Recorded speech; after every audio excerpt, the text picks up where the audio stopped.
Let's talk about one of the biggest, most mind-bending questions out there. Why are we here? And I don't mean philosophically, I mean physically. It turns out our universe is balanced on an absolute knife's edge. The physical laws that govern everything are so precise, so perfectly tuned, that our existence feels like an impossible miracle. So let's dive right into this cosmic mystery. So let's just start with a number. Get a load of this. 1 in 10 to the power of 60. Those are the odds for just one of our universe's fundamental numbers, the cosmological constant, being the value that it is. I mean, to put that into perspective, that's like firing a single bullet across the entire known universe and hitting a 1-inch target on the other side, completely by accident. Yeah, seems just a little unlikely, right? So what's the deal here? Is all of this stunning precision just one massive lucky coincidence? Or is there some deeper physical law we don't know about that says things have to be this way? Or is it maybe a clue that's pointing to something else entirely? That's the huge question we're going to dig into. Okay, so first things first, let's look at the evidence. Why do scientists and physicists keep saying our universe is fine-tuned?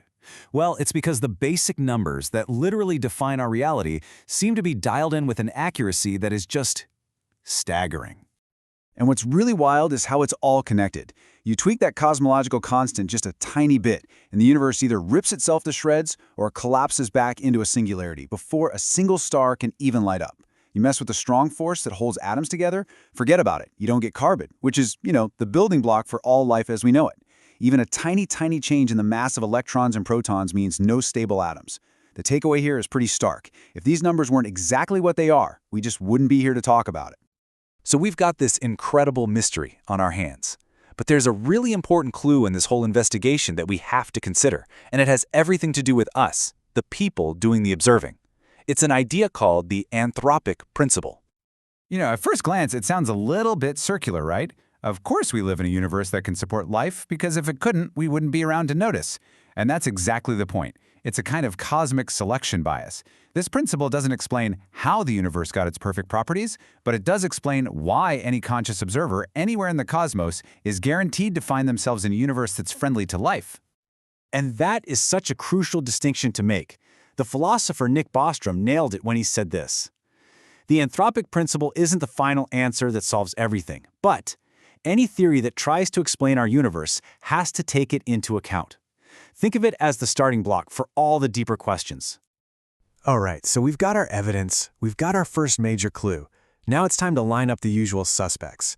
Let's look at the leading theories that are trying to crack this cosmic case.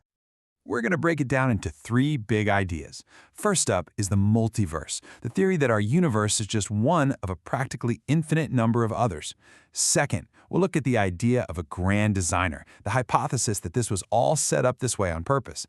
And finally, we'll explore the possibility of new physics, that there's a deeper, undiscovered law that explains it all. Okay, our first suspect, the multiverse. This is a pretty popular one these days. It's the idea that our universe isn't the only one, but it's just one bubble in a vast cosmic ocean of other universes.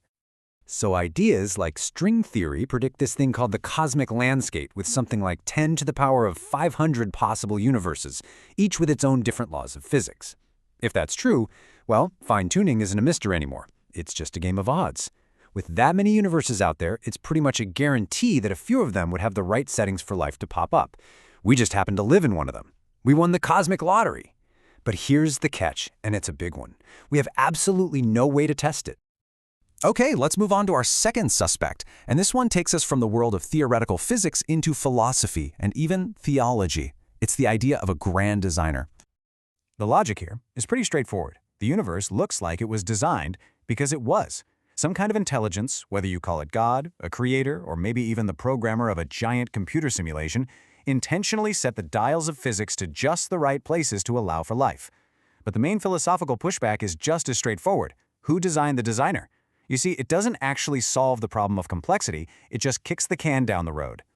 So that brings us to our third and final suspect, and honestly, this one is probably the most conservative from a scientific point of view. It's the idea that our understanding of physics is, well, just not finished yet. What if we're looking at this all wrong? Maybe the fine-tuning is really just an illusion. What if these constants aren't random dials that could have been set to anything? Maybe there's a deeper, more fundamental theory of everything out there that proves these numbers are the only possible values they could ever have.